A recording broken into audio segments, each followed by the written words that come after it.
4 জুলাই 1961। শ্রী জীবনকৃষ্ণ। বুদ্ধ মানে শুনে রাখ, বুদ্ধ মানে হচ্ছে দ্য অ্যাওয়েকেন্ড ওয়ান। যিনি জাগ্রত হয়েছেন তিনি বুদ্ধ। নিজের একার ভেতর জাগ্রত হলে তো হলো না, সকলের ভেতর জাগ্রত হওয়া চাই, তবেই ঠিক। বুদ্ধ বলছে ইহৈব সুস্বতু মে শরীরম।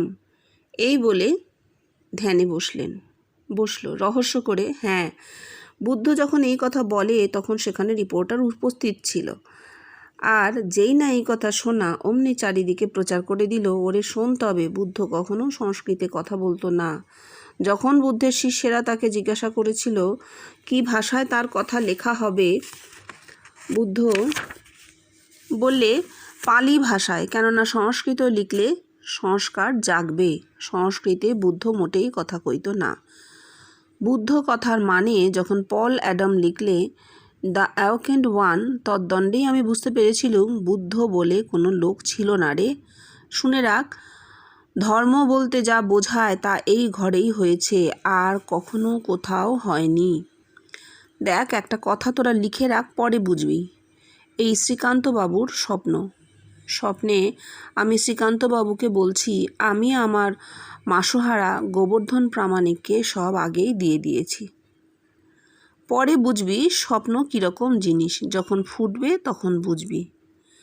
ও বাবা, এই স্বপ্নের মানে আমায় যখন শ্রীকান্তবাবু এই স্বপ্নের কথা বললে তখন আমি বুঝলুম, ওরে এই জিনিসের মানে এইভাবে দেখাচ্ছে।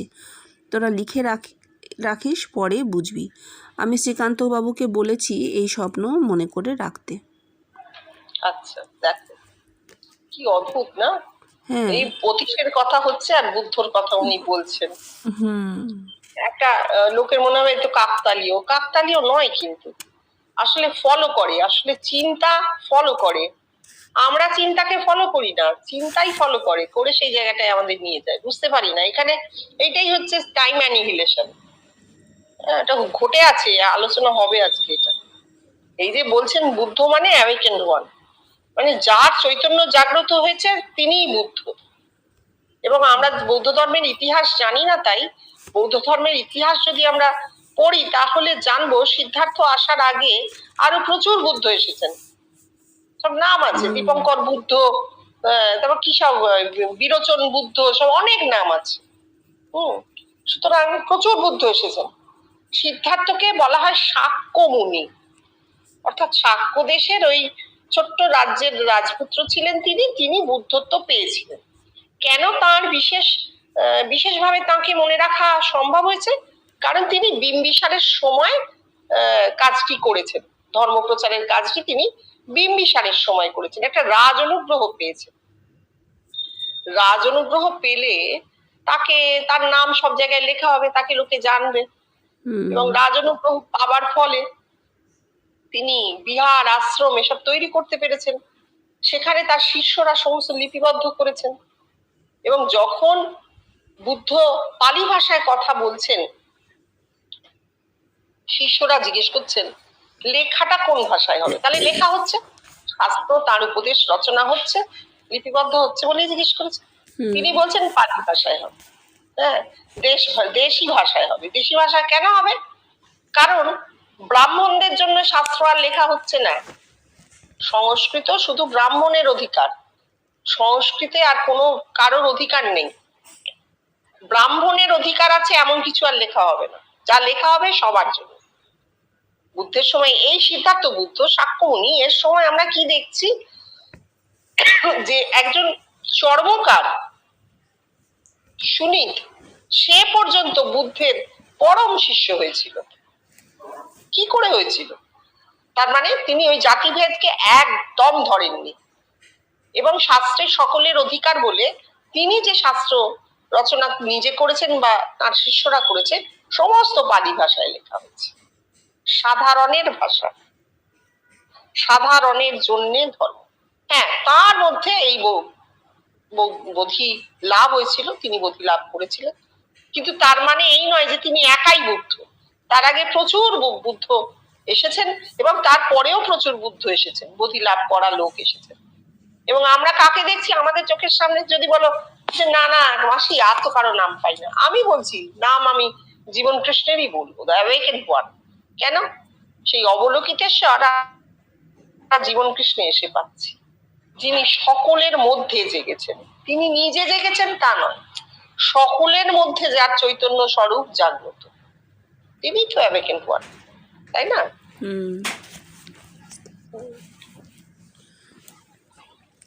বেদান্ত সন্ন্যাসীর পক্ষে, হ্যাঁ বলুন। এই যে বলছেন আমার মাসোহারা গোবর্ধন পরামানিককে সব আগেই দিয়ে দিয়েছি, এই গোবর্ধন পরামানিক কি চুল কাটতো? পরে নিশ্চয়ই একে নিয়ে কথা হবে, কোথাও দেখবে। শ্রীকান্ত বাবুকে বলছে মাসোহারা দিয়ে দিয়েছি, মানে আমার দেনা নেই, জগতের কাছে আমার আর কোনো ঋণ নেই। প্রত্যেকটা মানুষের জগতের কাছে ঋণ থাকে, জগৎ থেকে সে গ্রহণ করছে, জগৎকে সে কি দান করবে তার পরিবর্তে?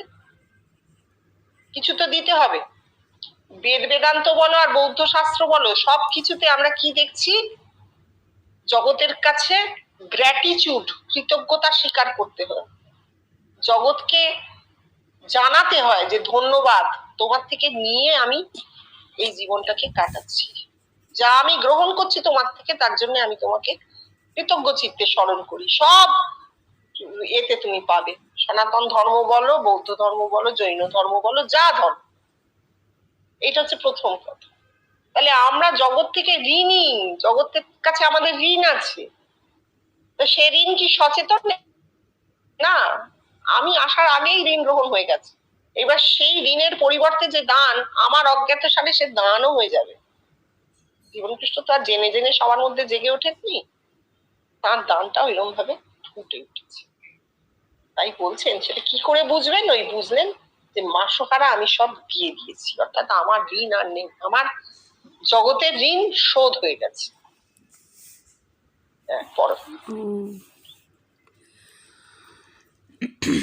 বেদান্ত সন্ন্যাসীর পক্ষে কথামৃত পাঠ শুনে সে জীবনকৃষ্ণ বললেন, দেখ এ কি বলছেন বল দেখিনি। ঠাকুর শঙ্করাচার্যেরই মতন এন্ডোর্স করেছেন। দেখ না, শঙ্কর বেদ পাঠের অধিকার পর্যন্ত কাউকে দেননি। এক নাম্বুদ্রিপাদ ব্রাহ্মণদেরই বলেছে এরা বেদ পাঠের উপযুক্ত। রাজা রামমোহন কিন্তু শঙ্করাচার্যের এই মতের বিরুদ্ধে বললে, না, এই জিনিস সকলের। এখন বল কে বড়, শঙ্করাচার্য না রামমোহন? ঠাকুর আমার এই শঙ্করাচার্যের মত গ্রহণ করেছেন। ধীরেনকে এখন তাহলে শঙ্করাচার্য রামমোহন ঠাকুর কে বড়? ধীরেন কেমন করে আমি রামমোহনকে বড় বলতে পারি? তার অনুভূতি কিছুই হয়নি। শ্রী জীবনকৃষ্ণ, হ্যাঁ সে ঠিক কথা, সে বিষয়ে কোনো সন্দেহ নেই, কিন্তু আমার যেটুকু দরকার সেইটুকুনি ধরব। অ্যাজ ইট ইজ ধর। তোকে আমার ইচ্ছে হয় আইনের বই পড়াই,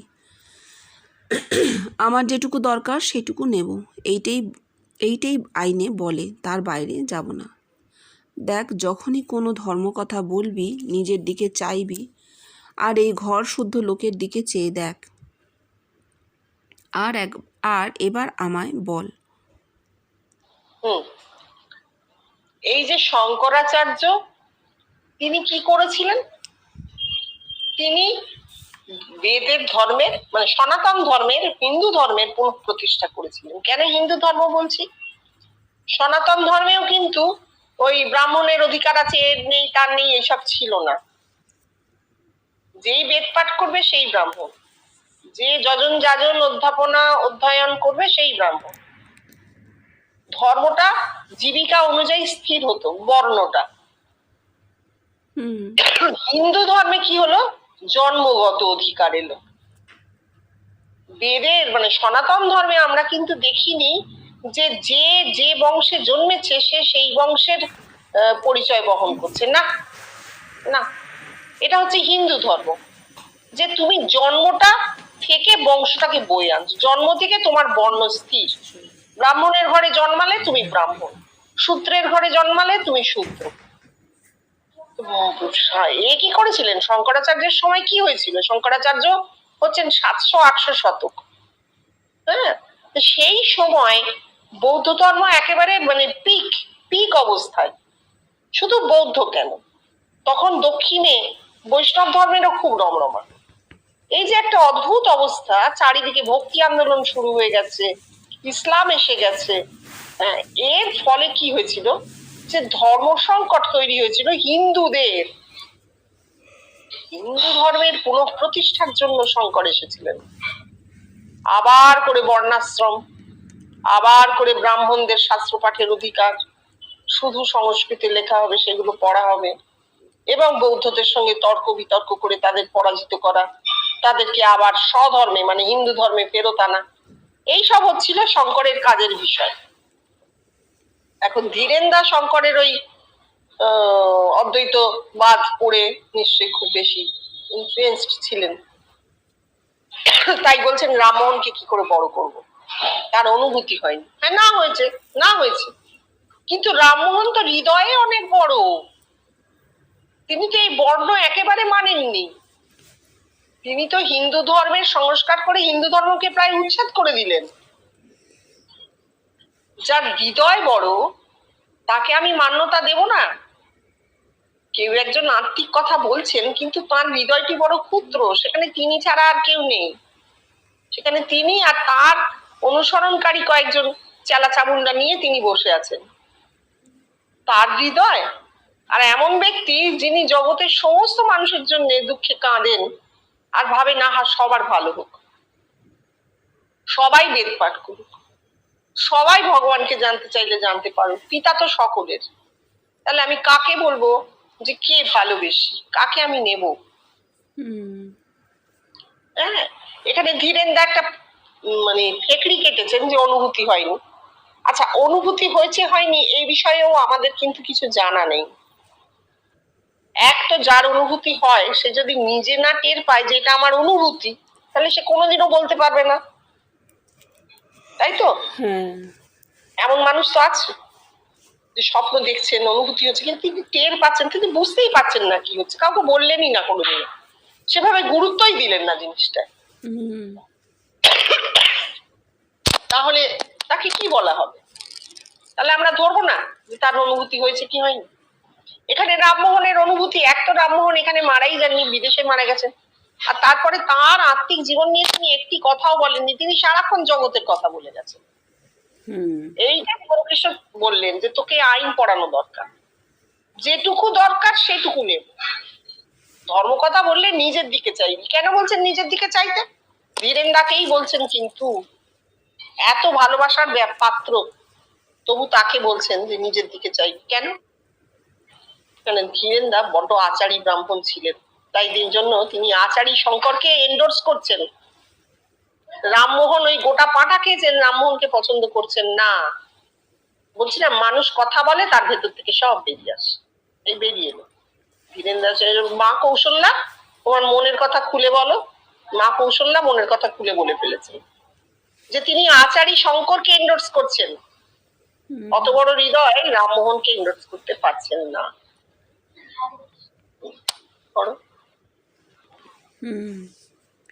কথামৃতে পাঠ হলো, ঠাকুর ঘরে দেখেছি মেয়েরা পুজো করছে, কিন্তু ঈশ্বরীয় কথা একটুও মুখে নাই, সব সংসারের গল্প। শ্রী জীবনকৃষ্ণ জাহাঙ্গীরকে, এই জাহাঙ্গীর, তোকে আমি ঈশ্বরীয় কথা বলতে বললে তুই কি বলবি আমায় বল। জাহাঙ্গীর, আগে হোয়াট ইজ গড এইটা জানতে হবে, তারপর। শ্রী জীবনকৃষ্ণ, হ্যাঁ ঠিক কথা, ঠিক ধরেছিস, ঈশ্বর কি প্রথমে জানা দরকার। Thank you. সতীশ ঘরে ঢুকলে ক্ষিতীশ ঘরে ঢুকলে এই ক্ষিতীশ, আমাদের কিছু ঈশ্বরীয় কথা বল। ক্ষিতীশ কিছুক্ষণ নীরব থেকে বললেন, মানুষের প্রাণ শক্তি এই দেহের সপ্তম ভূমি অতিক্রম করে সহস্রারে যায়, তখনই মানুষটা ঈশ্বরে পরিবর্তিত হয়ে যায়। শ্রী জীবনকৃষ্ণ, হ্যাঁ ঠিক বলেছিস, যদি তুই ঈশ্বরীয় কথা বলিস তো এমনি করেই বলবি। ক্ষিতীশ, জানি সব, কিন্তু ঠিক করে বলা খুব শক্ত। শ্রী জীবনকৃষ্ণ, হ্যাঁ রে, এই জিনিস শুধু হলেই হলো না, এই জিনিস আবার বলবার শক্তি থাকা চাই, আর শুধু শক্তিই নয়, আবার যাকে বলবে তার হওয়া চাই। আর দেখিনি ঠাকুর বলছেন, মেয়েদের দেখেছি ঠাকুর ঘরে পুজো করছে, তা ঈশ্বরীয় কথা নেই, কথা কইছে কি না যত সব সংসারের কথা। প্রথমে ঈশ্বর কি তা জানা চাই, ঈশ্বর কি তাই তারা জানে না, তো ঈশ্বরীয় কথা কি কইবে আমায় বলতে পারিস?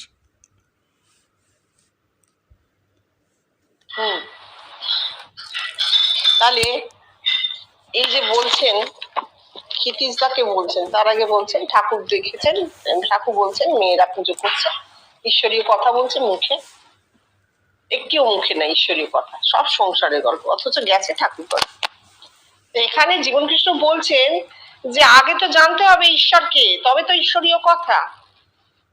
ক্ষিতিশদা বলছেন, বেষ্টিতেই বলছেন যে মানুষের প্রাণ শক্তি দেহের সপ্তম ভূমি অতিক্রম করে যখন সহস্রারে যায় তখন সেই মানুষটাই ঈশ্বরে পরিবর্তিত হয়ে যায়। হ্যাঁ, একদম ঠিক, বেষ্টিতে বলছে। কিন্তু বেষ্টির প্রমাণটা কোথায় হয়? বিশ্বব্যাপীতে। কারণ সেই ঈশ্বরে পরিবর্তিত হওয়া মানুষটার রূপ তিনি বেঁচে থাকতে অনেক অনেক মানুষের মধ্যে ফুটে ওঠে, মানুষ দেখে চিনতে পারে। এটা হচ্ছে ঈশ্বরের প্রমাণ। এইবার জীবনকৃষ্ণ সেটা এন্ডোর্স করছেন, বলছেন হ্যাঁ ঠিক এইভাবে বলতে হয় ঈশ্বরীয় কথা। আর ক্ষিতিশদা বলছেন জানি সব, কিন্তু ঠিক করে বলা খুব শক্ত। তাহলে কন্ডিশন কিন্তু বিশ্বব্যাপীতেও আছে। অর্থাৎ আমরা সবাই বিশ্বব্যাপীত্ব নিয়ে অনেক আলোচনা করি, অনেক জানি, কিন্তু সব সময় সব কথা ফোটে না। তিনটে জিনিস ক্রিয়া করে। এক হচ্ছে যে বলছে তার মাথাটা সেই সময় ব্যালেন্স থাকা চাই, ব্যালেন্স মাথা না হলে তার মুখ থেকে বিশ্বব্যাপীত্বের কথা বেরোবে না। দুই হচ্ছে যাকে বা যেখানে যাদেরকে বলা হচ্ছে তাদেরও মাথা সমান অবস্থায় থাকা চাই, না হলে সেইটি গ্রহণ হবে না, কথা বেরোবেই না, যে বলবে তার কথা বেরোবে না। তার মাথা ব্যালেন্সড, কিন্তু সে চুপ করে থাকবে, তার মুখ দিয়ে কথা বেরোবে না। প্রমাণ ঠাকুর বলছেন মা আমার মুখ চেপে ধরছে। কেন? সামনে যারা বসে আছে তারা তৈরি নেই। তাহলে সামনে যারা বসে আছে তাদের মাথাটাও সমান হয়ে যেতে হবে, এক জায়গায়, এক প্লেনে, তবে কথাটা বেরোবে। আর তিন নম্বরটা কি? সময়, কাল। কাল একটা বিরাট গুরুত্বপূর্ণ জিনিস। কালটা আমরা দেখতে পাই না, আসলে তো ত্রিকাল নেই, আসলে তো কাল এক। তার মানে কথাটা বলা হয়ে গেছে, তবেই সেটা বাইরে ফুটবে। যে কথাটা বলা হয়নি সেটা তো বাইরে ফুটবে না। তিনটে জিনিস এক হলে তবে বলা, তবে বলা, তবে শোনা, তবে সমস্ত কাজ করা। যেদিন জানবে আমরা সবাই, যেদিন পাঠে আমাদের খুব আনন্দ হয়, যেন কথাগুলো সুন্দর লাগলো, সবার মাথায় একরকম, সেই দিন জানবে তিনটে জিনিস একরকম ভাবে ক্রিয়া করেছে। আর এটা কিন্তু বিশ্বব্যাপী। বৃষ্টিতে তুমি মুখ বন্ধ করে ঘরের এক কোণে চুপ করে বসে থাকো না, ঠিক শেষে যাবে না, যা হবে ভেতরে আপনা হতে হবে। আর বিশ্বব্যাপীতে জগতের সঙ্গে এক হয়ে যাওয়া, এটা না হলে হবে না। এক কালে এক হতে হবে, আর কিসে এক হতে হবে? মাথায় এক হয়ে যেতে হবে, চৈতন্যে এক হয়ে যাওয়া, তবেই জিনিসটা ঠিক ঠিক ক্রিয়াশীল হবে, আনন্দ হবে, সব হবে। ঠিক আছে, আজ এই অবধি থাকুক তাহলে টুকুর। হ্যাঁ, আবার কালকে